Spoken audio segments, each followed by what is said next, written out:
Well, thanks again for having me. Yes, part 3, but I think it was August that we were in part 2. So on God's perfect knowledge. So not expecting you to pick that up 9 or 10 months later. Let me refresh us a little bit on what we're considering here. We're looking effectively at God's knowledge or omniscience. A few statements from our confession, chapter 2 of the Second London Confession. With regard to God's knowledge in particular, we first say with regard to His knowledge that He is not that no one comprehends Him but Himself. And so, if we can say it like this, the first knowledge of God, or aspect of God's knowledge that the confession mentions, is God's own knowledge of Himself. It's in this phrase where it says, whose essence cannot be comprehended by any but Himself. Okay, so that the first thing that even though it's formally talking about our inability to comprehend, we're talking about God as comprehending Himself.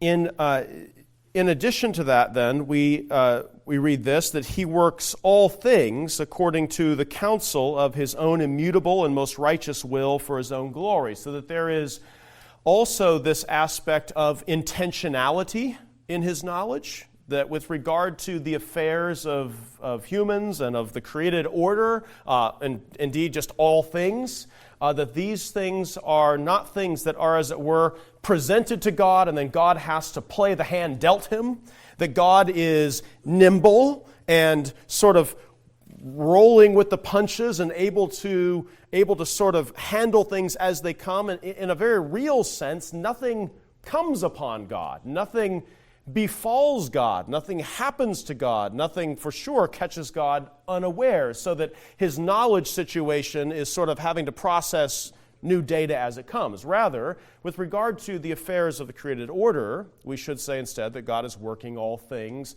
not in response to events presented to Him, but rather working all things after the counsel of His own will, that is to say, intentionally, purposefully.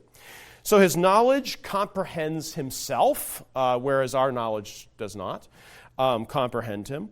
His knowledge is intentional in the sense that He's working all things according to His immutable and righteous will for His glory. In addition to this, we can talk about sort of the character of God's knowledge with regard to His own being, and this with respect to His self-sufficiency. This is in Chapter 2, Section 2, page 671 in the back of your hymnal, if you want to see what I'm looking at, in which this becomes now a consideration that we think about in light of God's self-sufficiency, or what theologians call His aseity, his from Himselfness.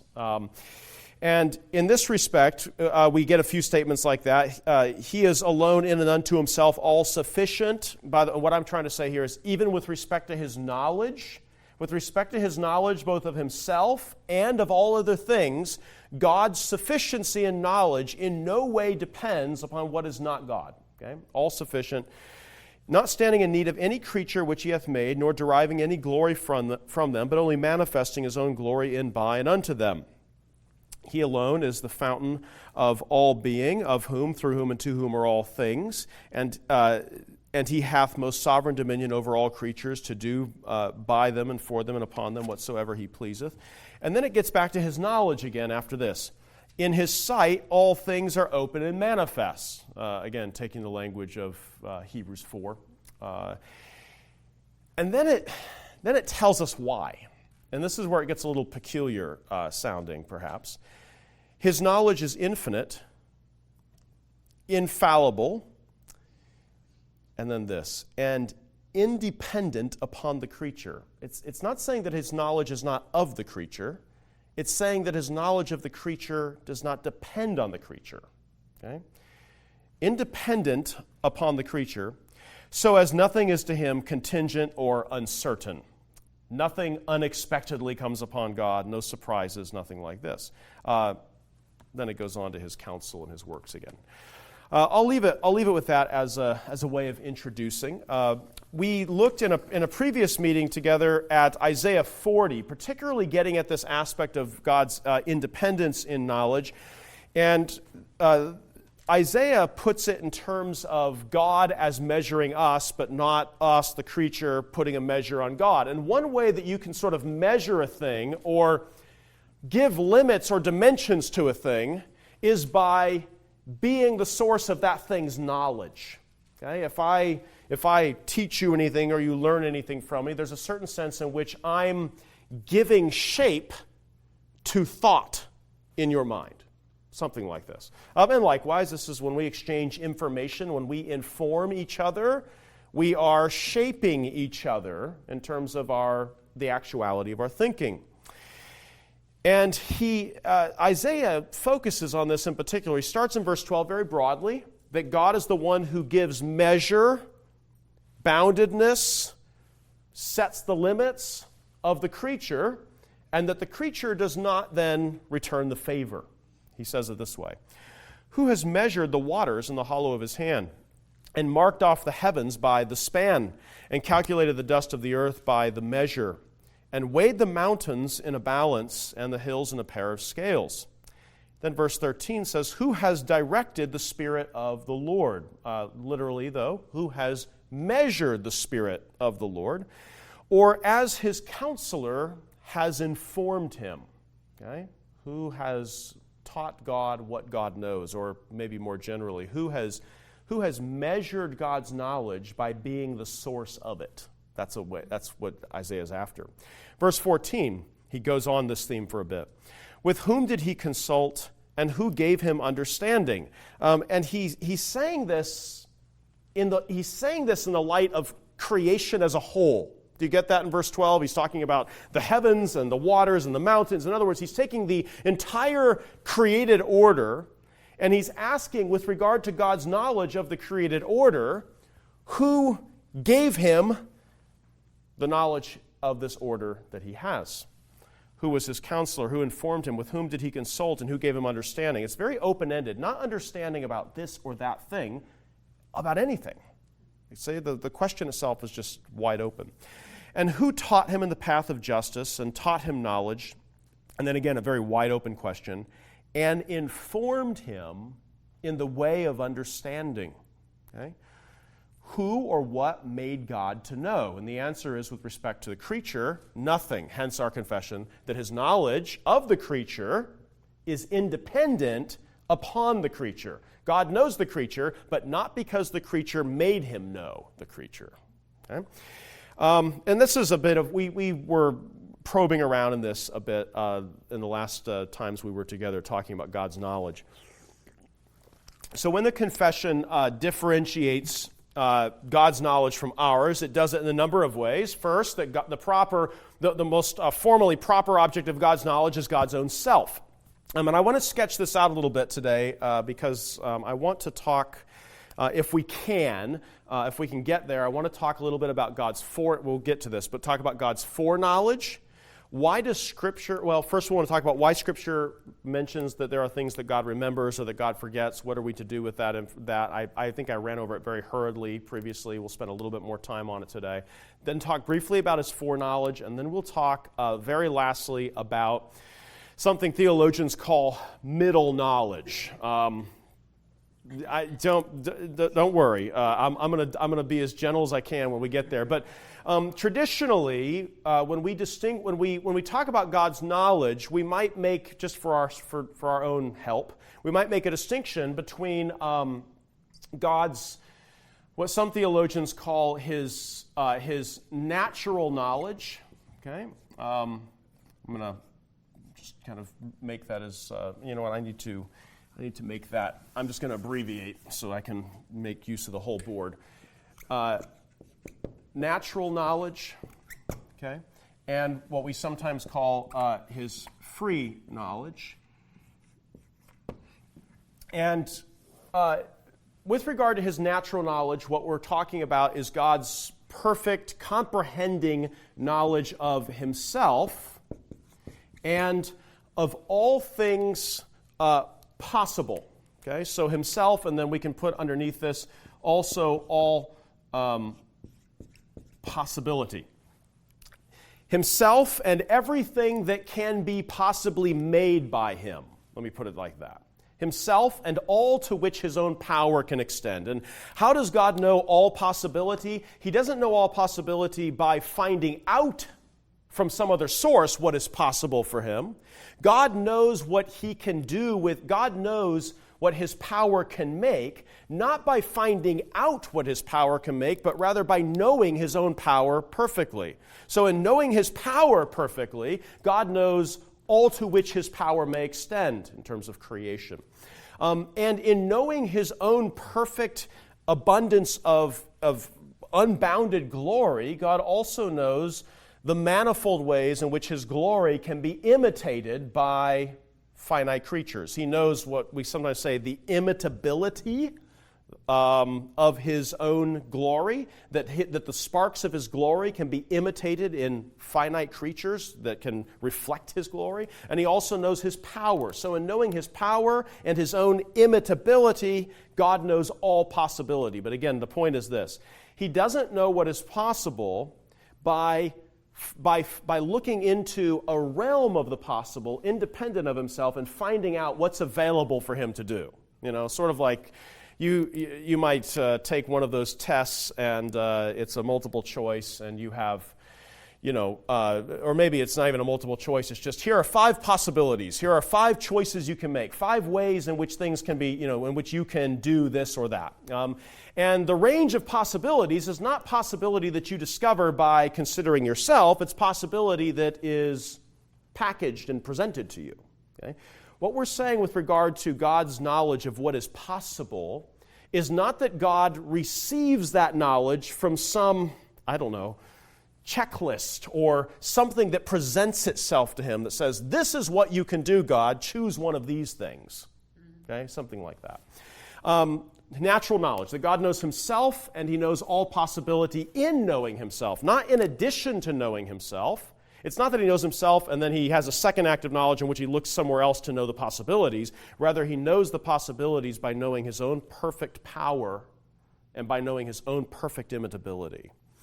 Then we also say that he knows, that we speak about free knowledge in the sense of he knows all actual creatures. Okay? That is to say, there are more possible creatures than there are actual creatures. I take it that one more human being isn't an absurd idea, even though that one more human being that God never decreed to make is never going to be. The fact that it could be made by God's power and could imitate God's glory is something that God knows in knowing himself and all things possible.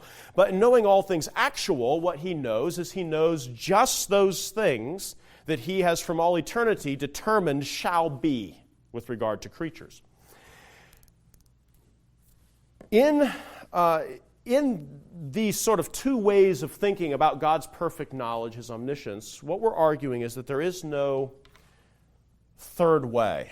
There's not something else that God needs in order to have his perfect and unbounded and uninformed and infinite knowledge. Now, when we get to middle knowledge at the end, I'll try to sort of handle one objection to this scheme and try to answer it briefly. A few things then with regard to the difference between God's knowledge of the world and ours, and this following from the confession. First, that it's infinite. With regard to his infinite knowledge, the world itself, and I don't just mean earth or something like that, I mean all things not God that exist. That's what I mean by the world. The world itself is not actually infinite. I'm not talking about spatial dimensionality or something like that. I'm talking about the fact that the world is not its own sufficient reason for even being.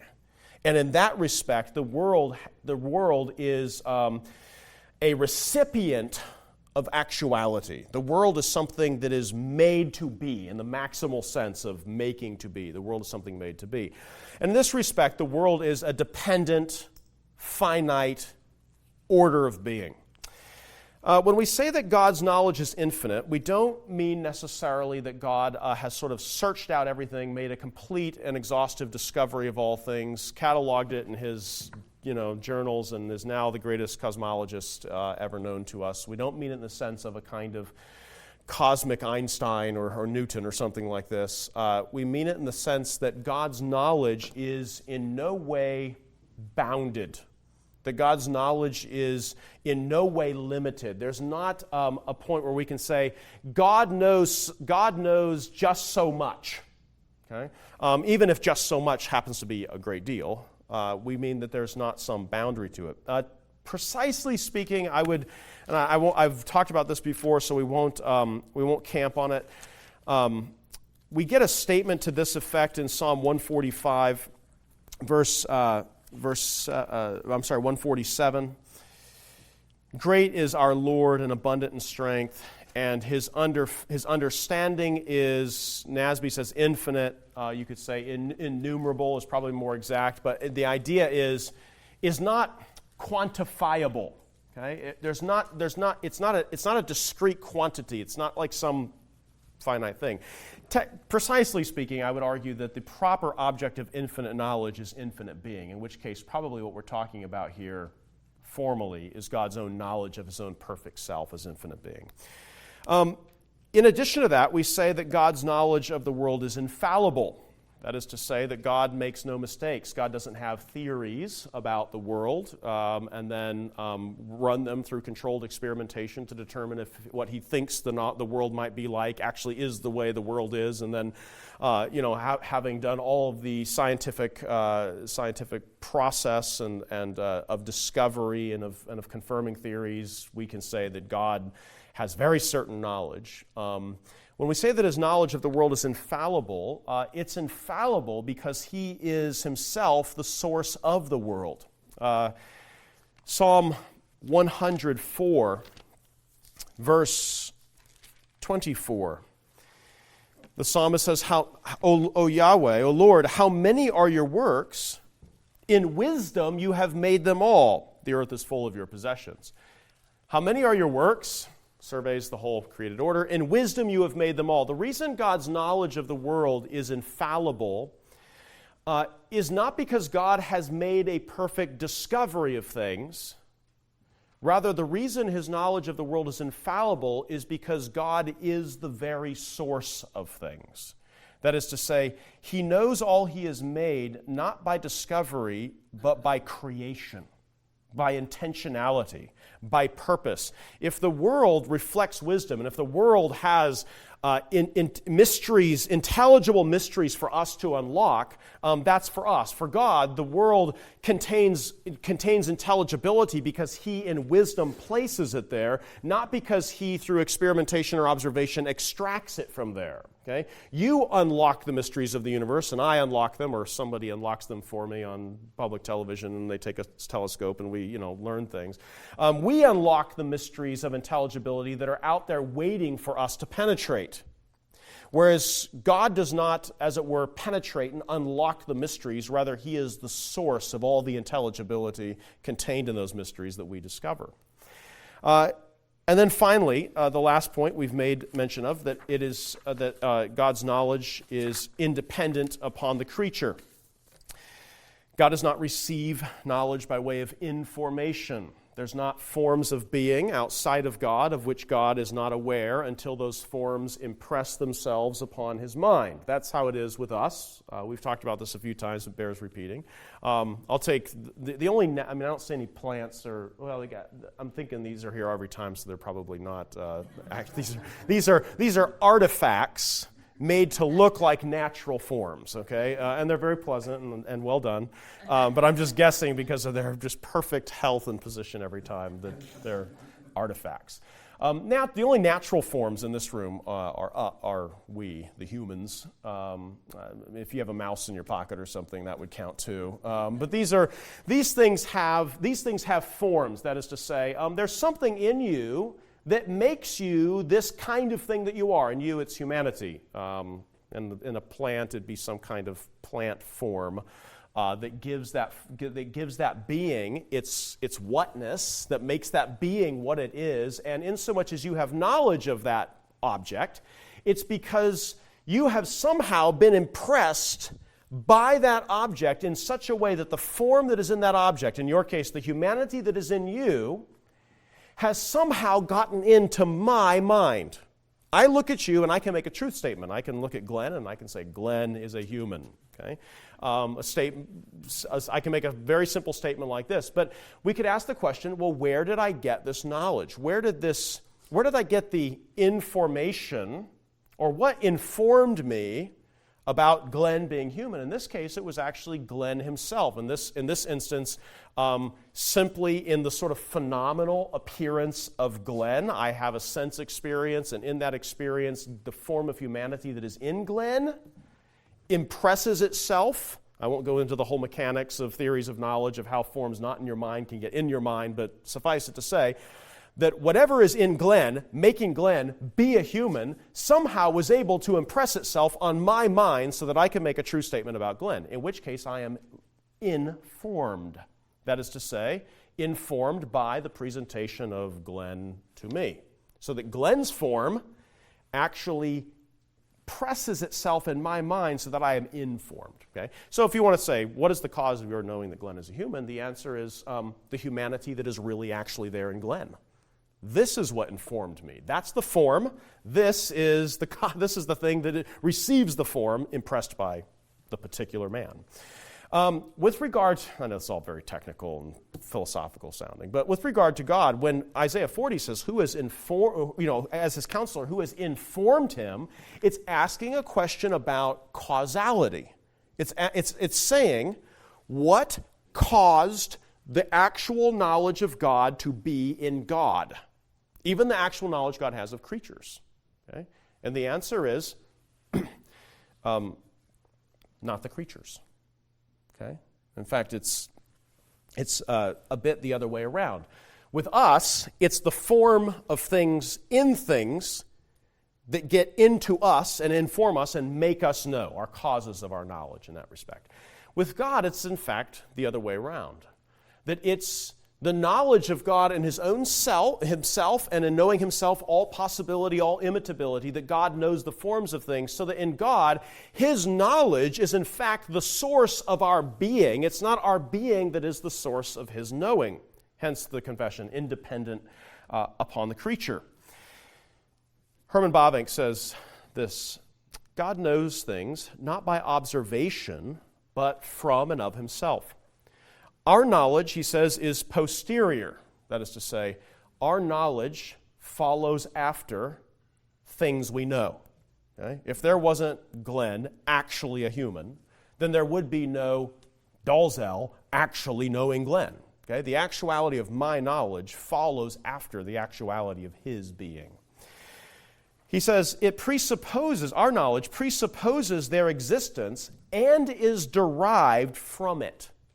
Okay? We are caused to know by those things that we know. Okay? They inform us. I'm not saying it always happens the same way. I mean, I could never have met Glenn in person or had a visible experience of him like I have so many times, but somebody could have told me about Glenn and given me that information in a rather different way, perhaps audibly over the phone or in an email or something like this, or sending a photograph. In other words, there are different ways through the different senses by which the forms of reality inform us or get into our minds. Not trying to reduce it to one sort of simple, one-way information. Anyway, he says, with regard to the knowledge, though, exactly the opposite is true of God's knowledge. He knows everything before it exists. Okay? This is key. God knows everything before it exists. His knowledge is in that respect anterior, not posterior. His knowledge of all things, Bavinck says, is not based on things after they come into existence, for then they would have emerged from the unconscious. That is to say, that intelligibility would have come into being from non-intelligibility. That is to say, something blind and without knowledge and without intellect would have been the source of something intelligible. Basically, put it this way: God doesn't create only thereafter to discover or learn about what in fact he created. God doesn't create and then say, let's go find out what I have made. There is no let's go find out so to speak, with God. I mean, sometimes he accommodates his way of speaking to us that way. Let us go down there and see this thing, with regard to like Genesis 11. He'll talk that way in an accommodated sense, sort of accommodating himself to our temporal, finite standpoint. But God doesn't go roaming about his world to find out indeed what he has made to be. Otherwise, our God is a blind creator. Our God is a God who makes things be, but with no purpose, no intentionality, no knowledge. And what do we make then of the psalmist's words when he says, "Behold, how many are your works, O Lord? In wisdom you have made them all." But if God were to get his knowledge from the creature, we would actually have to say that's not the case.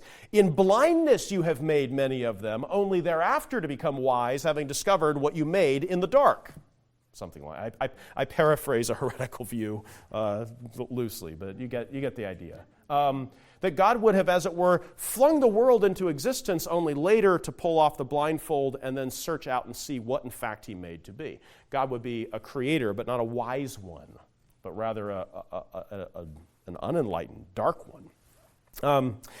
Back to Bavinck then. He says that everything would have emerged from the unconscious. Intelligibility would have no intelligible basis. Okay? It would have no intelligibility as its intelligence as its source. It also follows that if God knows all things in knowing himself, then he knows all things, as Bavinck says, instantaneously, simultaneously, from eternity. All things are eternally present to his mind's eye. Augustine of Hippo, in his great work, City of God, says, "But if he knew all that he made only those things which he had known.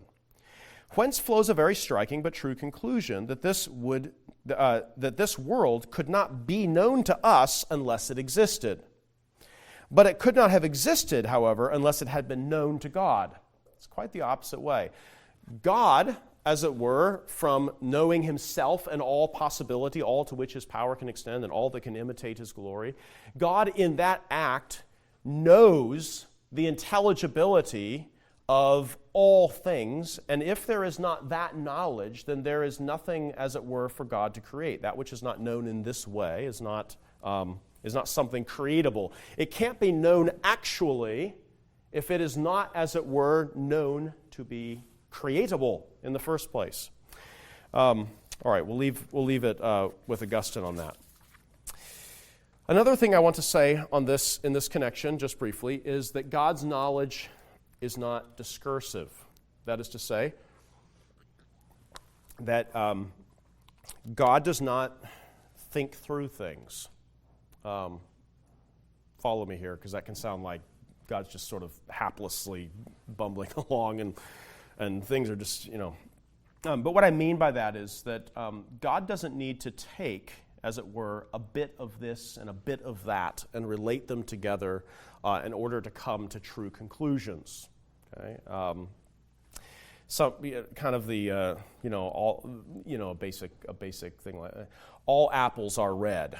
Object A is an apple. Therefore, object A is red. That kind of thing, where you don't get to the specific conclusion until you take smaller pieces of knowledge and rightly relate them, and then thinking through that, you come to conclusions. By the way, that's good for us. I always like to say, just because God doesn't think through things doesn't mean you shouldn't.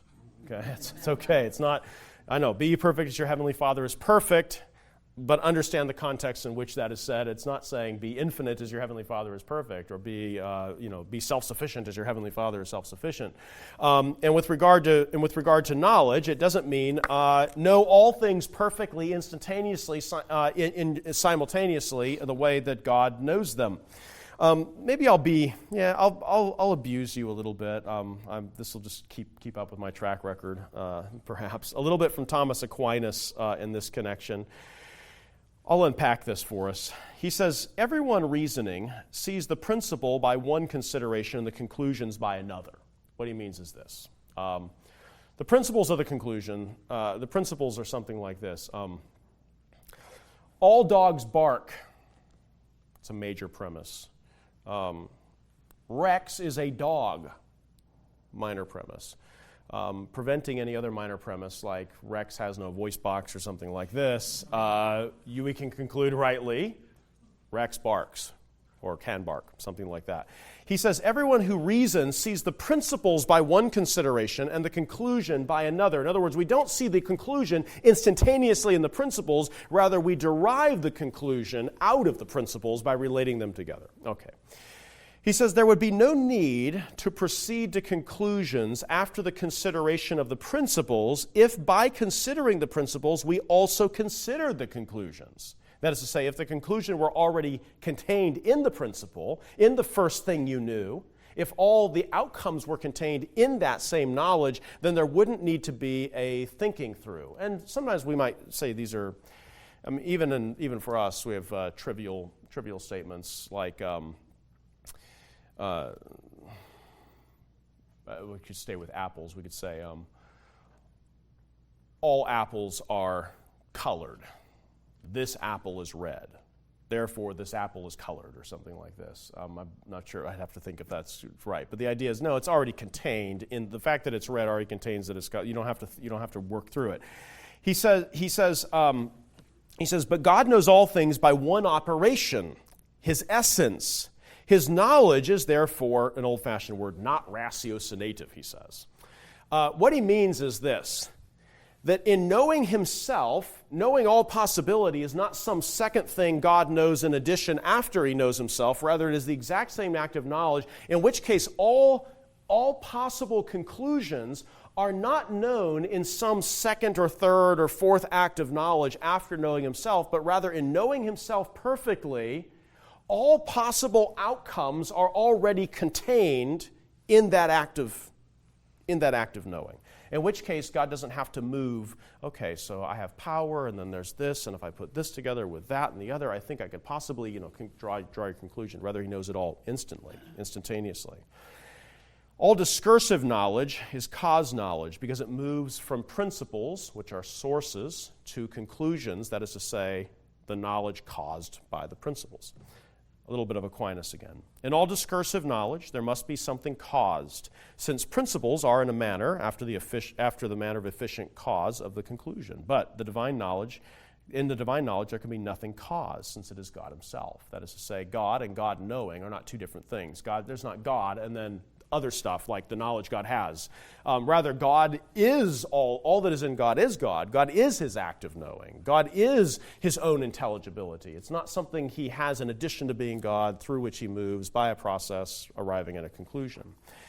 All right, we'll leave it with that. I told you that one would be challenging. But let's then talk briefly about some of the biblical references to God discovering, remembering, and forgetting. Because if all that we're saying, that God's knowledge doesn't move from principles to conclusions, that God's knowledge is independent upon the creature, that creatures are not the forms that inform God and give Him knowledge He didn't have without the creatures, if we're saying all that, then what do we make of the biblical witness to God presenting Himself as discovering, finding out, remembering, forgetting?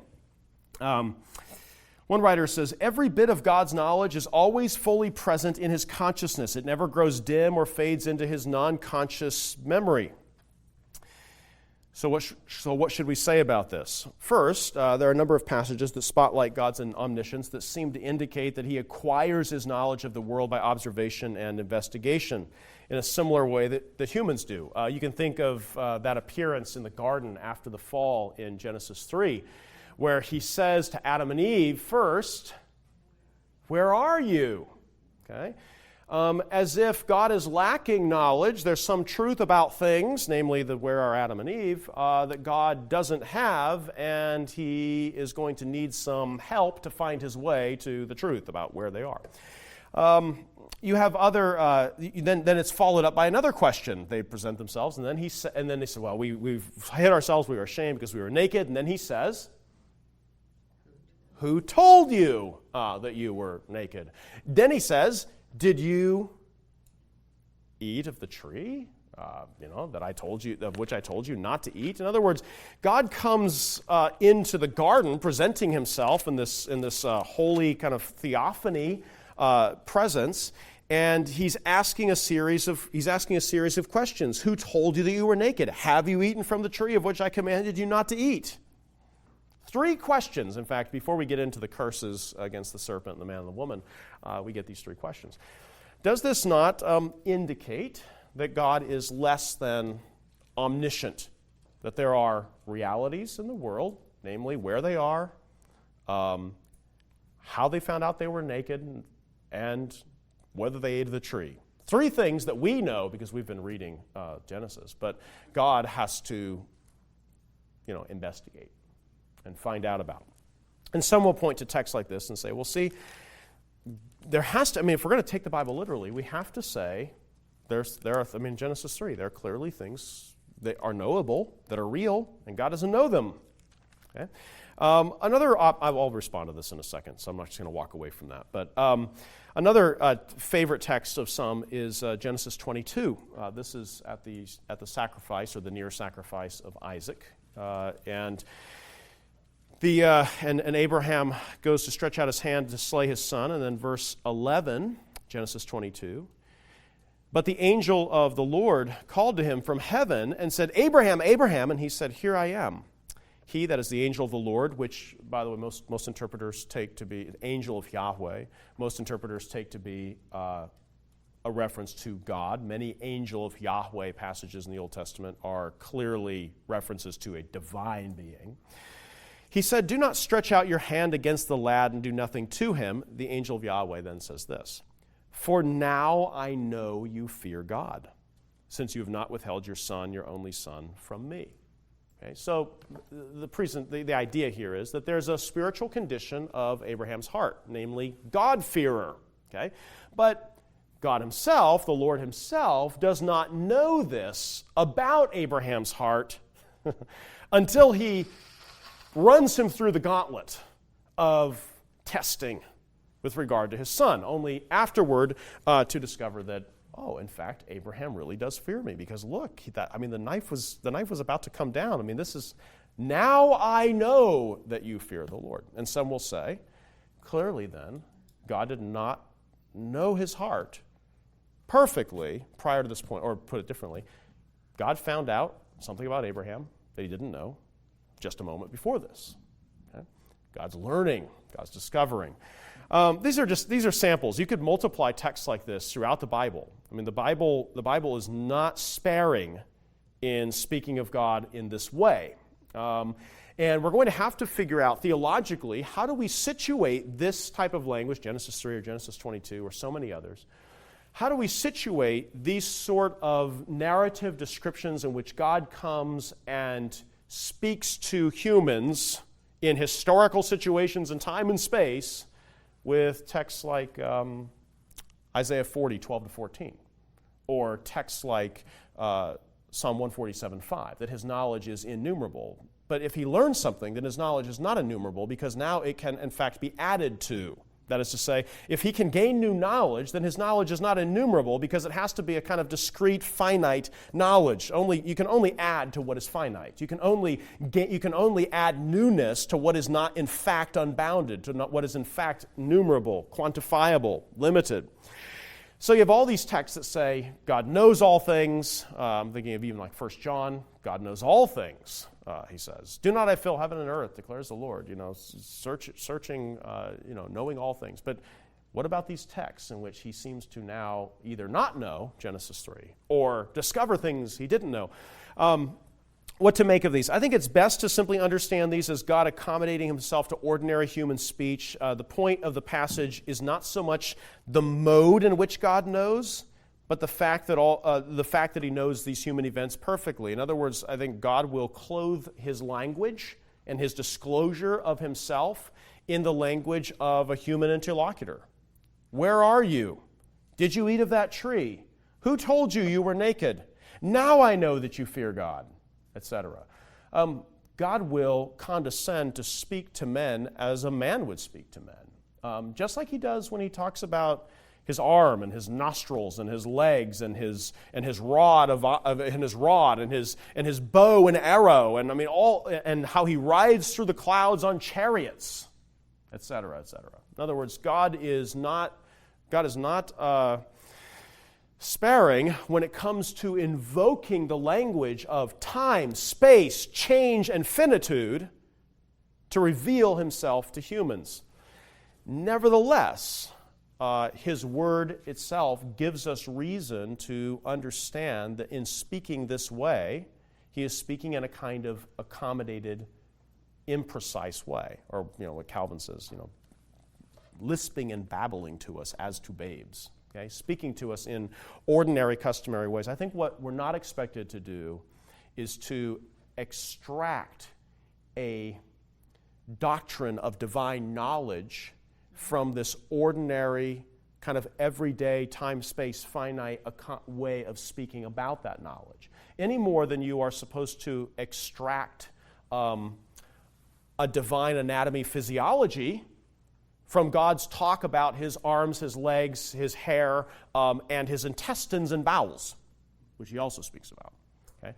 In other words, no more are you supposed to run a theory of divine digestive system when God talks about his bowels, or about a divine cardiovascular system when he talks about when the Bible later talks about the blood of God, or the blood which God purchased with his own blood.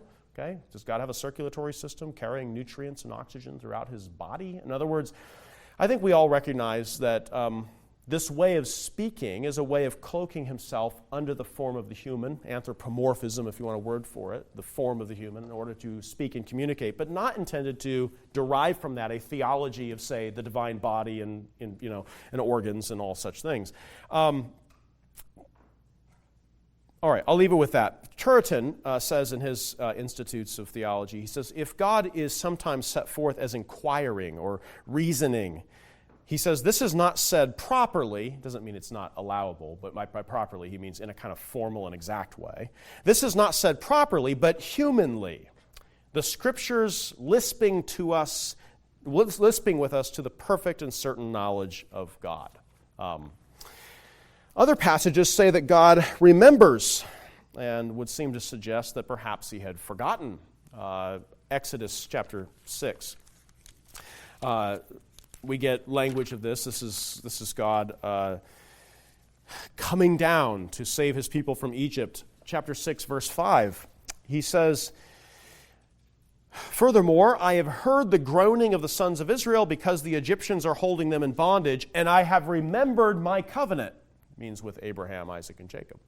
And if you read this in one way, it might sound like, what we're talking a little over 400 years later at this point.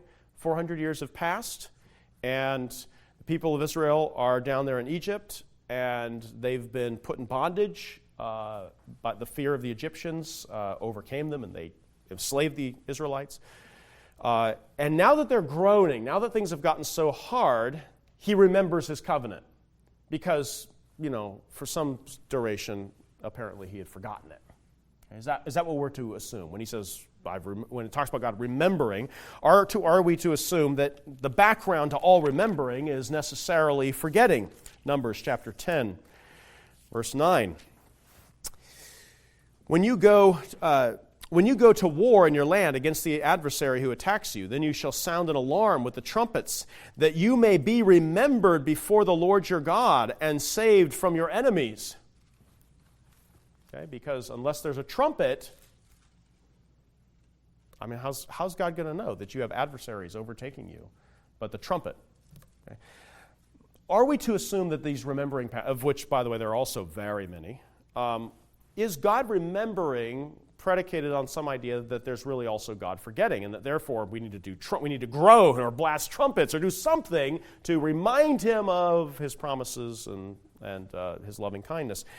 And again, I think that Scripture is simply taking on ordinary human ways of speaking about remembering, so that remembering, strictly speaking, does not necessarily have to be predicated on forgetting, that there doesn't have to be forgetting to be remembering.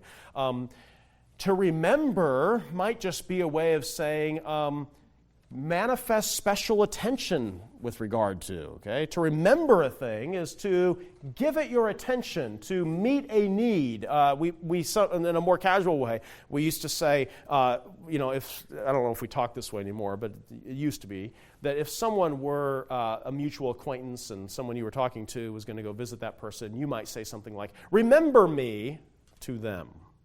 So, it sounds odd in our normal way of speaking now, but there was a day when that would have sounded customary. And the idea is not you, my friend, are going to forget about me by the time you get to our mutual friend, or that our mutual friend necessarily has forgotten about me, but it's simply a way of saying, give them, it's a benediction in a way. It's saying, let them know that I carry their well-being with regard, that I have regard to them. So that remembering someone does not necessarily mean you had been ignorant and then thereafter were, right, them, my friend, or whatever, or the covenant. But rather to say that God is attentive to the cares of his people with respect to the promises that he makes. So that the groaning, while it may sound like the trumpets, the covenant, or the groaning, right, got to help those people. I promised their forefathers. But rather that this remembering is just simply denoting the idea that God is attentive and serious about the promises he has made for the welfare of his people. We have a couple minutes. We'll finally come to this point. Some passages might also indicate that, in fact, God has forgotten. And I like to say there are some divine forgetting passages that are indeed very precious. Jeremiah chapter 31, verse 34 says, with regard to the new covenant, "They will all know me, from the least of them to the greatest of them, declares the Lord, for I will forgive their iniquity, and their sin I will remember no more." So here he's not saying he remembered, he's saying he will not remember. And you think to yourself, well, wait a minute. Is infinite knowledge, is unbounded or innumerable knowledge the kind of thing from which we can subtract knowledge? Okay? God knows your sin. He knows your heart. He knows how things are with you in the inner man. Okay? And he knows especially your sin. And when he says he will remember it no more, are we to think that God is going to remove from himself actual knowledge about you, so that knowledge he presently has, perhaps, will be gone? Okay? And I think perhaps the way we should understand it, rather than some kind of weird theological electroshock therapy or something like that, where God just sort of burns out something like this, rather, we should just simply, I think he's using, again, the ordinary, customary way of speaking about remembering and forgetting, simply saying, this will not be held against you. That when you stand before me, when you stand in the judgment, I will not be toward you like one who remembers, who keeps an account of your transgressions. I will not be that way toward you in the judgment. And we speak this way to our friends. We say, they ask our forgiveness or tell us I did wrong, and we say, forget about it. Or, speaking of ourselves, it's forgotten. Okay? But not actually. It's not like you really don't know what was done. It's that you will not be like one who bears this in your heart toward that person. So that when Scripture speaks about God forgetting or God remembering, I think, again, it accommodates itself to our ordinary way of speaking with regard to attentiveness, respecting the cares and the concerns or even the guilts of other persons. In that respect, I think we need to be very careful of allowing the Bible's sort of regular human way of speaking to become the basis by which we formulate a doctrine of divine knowledge. Again, simply to say, well, I think some will approach this and say, well, just forgive me for believing the Bible, but it does say God forgot something, and it does say God remembered, and God did say, now I know. And some interpret that language to say that if we're going to take the Bible seriously and literally, we have to predicate some way in which God cannot know things. Again, my concern with that is that simply leaves aside a host of very clear texts saying that there is no such thing that God doesn't know, texts that explicitly stipulate that.